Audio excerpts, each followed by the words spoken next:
바보시다는 거예요. 여러분, 의민들은 항상 몸이 냉하고 축축합니다. 그래서 물을 조금 먹어도 보충이 잘 되고, 그리고 큰 문제는 없어요. 그래서 우리가 의민들은 1.8도까지 그렇게 물을 가혹하게 먹는 것은 뭐냐면, 변이 퍼져서 나오고 흩어서 나옵니다. 전 모르겠으면 실험해보면 돼요. 그래서 우리가, 물론 따뜻한 물을 먹으면 상관없는데, 찬물을 먹는다는 것이 화장실을 달려가서 그렇습니다. 그래서 찬물을 많이 먹으면, 자, 우리가 물이 좋다고 하는데, 찬물을 많이 먹으면 배가 아픈 느낌이 듭니까? 배가 따뜻한 느낌이 듭니까? 그렇죠? 물이 좋은데, 물이 1.8도보다 좋긴 좋은데, 먹었어. 많이 뭐라 먹었는데 배가 차단 말이에요. 그래서 의민들은 당장 찬물만 먹어도 마치 호프라든지, 이렇게 술을 먹는 것처럼 배가 아프게 되고 화장실을 달려갑니다. 그래서 되게 화장실 잘 달려가는 사람들은 의민이 많을까요? 아니면 양체질이 많을까요? 의민이요. 그렇습니다. 호프를 먹거나 뭐가 잘 먹으면 달려가는 사람이 있어. 그런 사람들은 되게 음체질이 많지 양체질은 그렇지 않습니다. 그래서 양체질은 병이 나면은 변비가 더 심해지고 음체들은 음체들 병이 나면 설사병이 많습니다. 변이 항상 무르게 나오고 그리고 오늘 내가 별로 그렇게 힘들게 안 했는데 왜 변이 무르게 나오지? 그 뭐냐면 내 몸에 맞지 않는 찬성질을 먹었기 때문에 그날 설사병이 생깁니다. 음체들은 병이 나면 변이 좀 무르게 나온 경향이 있고 양체들은 병이 나면 더 딱딱해지고 굳어지게 나오고 그 다음에 안 나오는 거예요. 그래서 우리는 변이 참 중요한 게 중요하지 않습니까?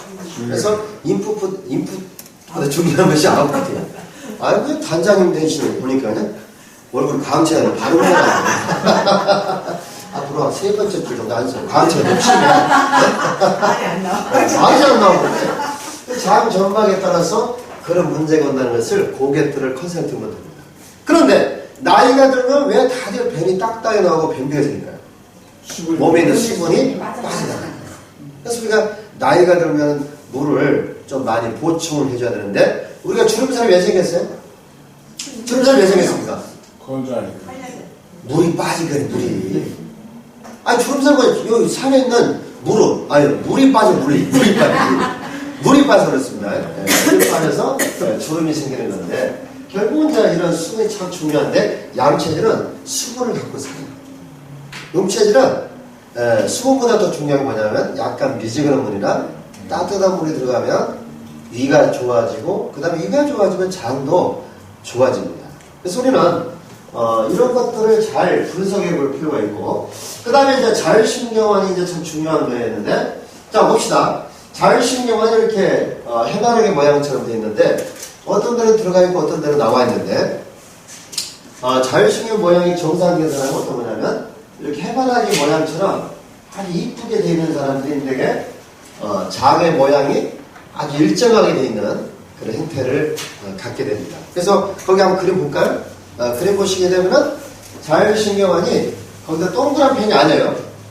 거기 보면 어떻습니까? 여기 그림이 안 보여가지고 여기 보시게 되면은 잘 보입니까? 이쪽에 들어가 있죠. 이렇게. 자율신경환이 이렇게 쭉 가다 쭉 들어가 있죠. 여기도 이렇게 들어가 있죠. 여기도 들어가 있고 여기 들어가 있는 데는 뭐냐면 이 자율신경 모양에 따라서 자율신경 모양에 따라서 이렇게 가다가 값이 좁아지는 겁니다. 다시 말해 여기 좁아져 있죠? 여기가 이렇게 좁아져 간다는 뜻이에요.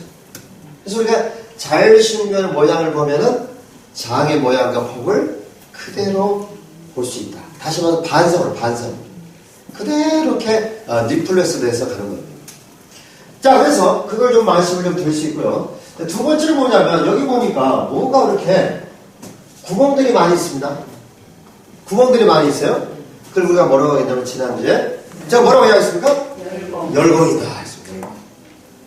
자, 원래 일반적인 사람은 이렇게 그것들이 없습니다. 열공이 없어요. 그런데 어떤 사람은 열공이 많습니다. 그래서 우리가 자율신경환을 동공이 이렇게 있으면 동공이 있으면 자율신경환이 이렇게 있죠. 그럼 여기가 자율신경과 여기 사이를 우리가 뭐라고 하냐면 섬유조직이다 이렇게. 무슨 조직이요? 섬유조직. 자, 우리 피부 조직 또 콜라겐 조직으로 되어 있죠.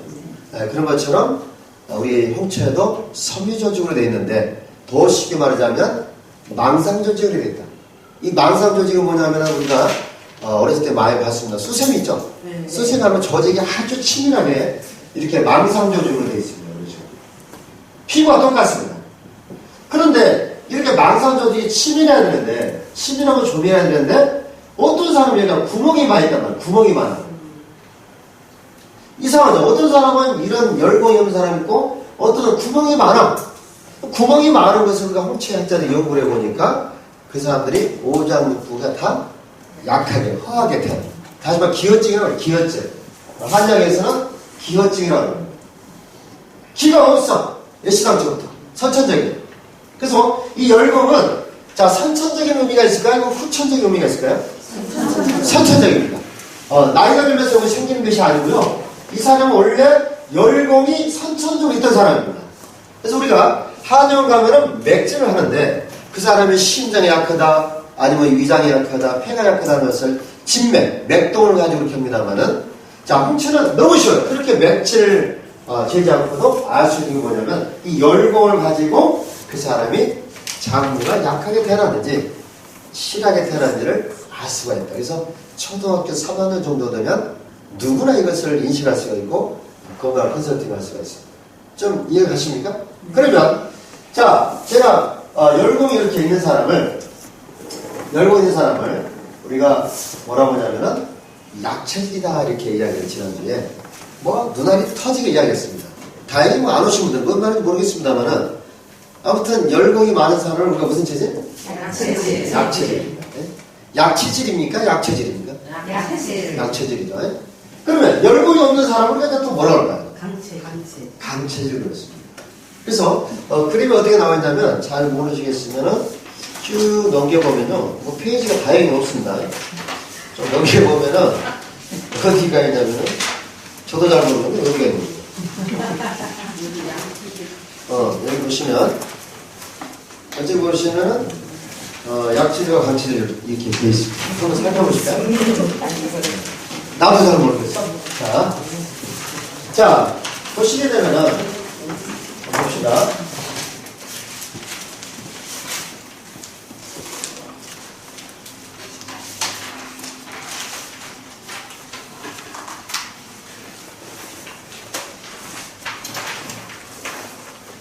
어디가 있을 텐데 잘 안 나오네요. 자, 여기 보시게 되면은 이거 자, 여기 보시면 자율신경 바깥을 봐요. 바깥을 보면은 이 조직이 치밀하거든요. 박해를 보세요. 아주 치밀해. 이걸 우리가 이제 강체질이다 이렇게 부르고 있습니다. 강체질. 그래서 우리가 강체질은 뭐냐면은 어떤 음식을 먹게 되면은 흡수가 잘 됩니다. 그리고 흡수가 잘 되면 배출이 잘 될까 안 될까요? 배출이 잘 됩니다. 그래서 우리가 어떤 식품을 먹고 어떤 모양을 먹었는데 선생님 나는 아무리 뭐 식품을 먹어도 별로 변화도 없고 면역만도 없는 것 같고 아무 느낌도 없어요. 그 사람은 약체질일까요? 아니면 강체질일까요? 강체질은 잘 못 느껴요. 그런데 어떤 사람은 사상스럽게 뭐만 먹었다 하면은 메시지가 바로 약간 어지러운 것 같아요. 더 눈이 침침한 것 같아요. 아니면 소변을 봤는데 뭔가 탁함이 나온 것 같아요. 이거 보니까 막 가렵던데요? 이렇게 한 사람들은 약체질일까요? 음체질일까요?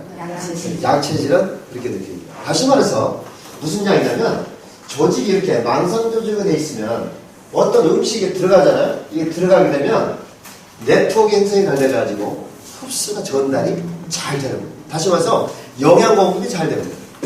이게 변화를 몰라요. 그리고 흡수가 잘 된다는 것은 다시 말해서 이렇게 네트워크 형성되잖아요. 이렇게 네트워크 형성된다는 건 뭐냐면 나갈 때도 배출이 또르륵 잘 간다는 뜻입니다. 그런데 약체질은 어떤 사람들이냐면요. 약체질을 보면은 어떤 형상을 가지고 있냐면 구멍들이 좀 많이 있습니다만 자 볼까요? 자 여기 구멍이 있습니다.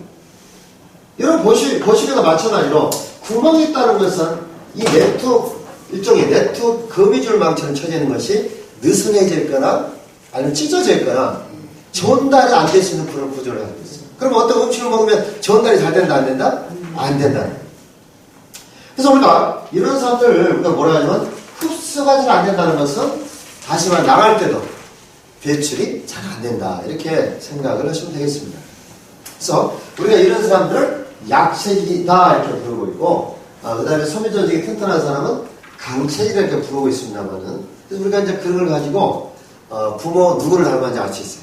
네? 예를 들어서 우리가 병을 왔는데, 이렇게 검사하러 왔는데 홍채를 찍었더니, 자, 딸이 열공이 없어. 자, 엄마도 열공이 없어. 근데 표현을 잘못했죠.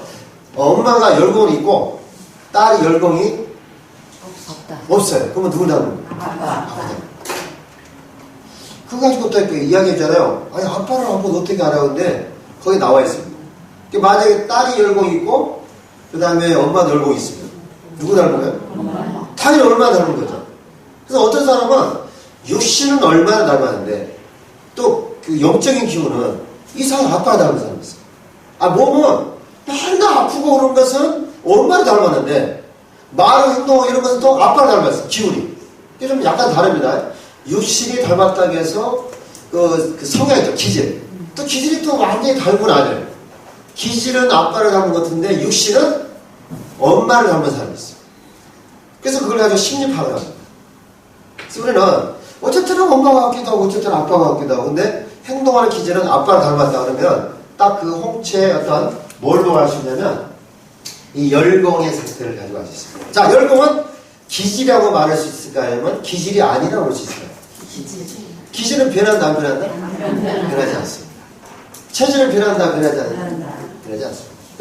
여기 있었던 열공이 변한다는 것은 체질이 변한다는 뜻이죠. 그래서 열공이 변하지 않는다는 것은 뭐냐면 그 기질은 변하지 않는 겁니다. 항상 본능적인 타고난 그런 가족력은 변하지 않고 성향이나 성품은 인품은 늘 변할 수가 있어요. 그래서 우리는 어떻게 보면 인간은 성품과 인품을 자꾸 갈고 닦여서 이렇게 태어난지 모르겠어요. 기질은 바뀌지 않습니다. 아무리 이렇게 가르치려고 해도 안 되는 게 있어요. 답답할 정도는 안 됩니다.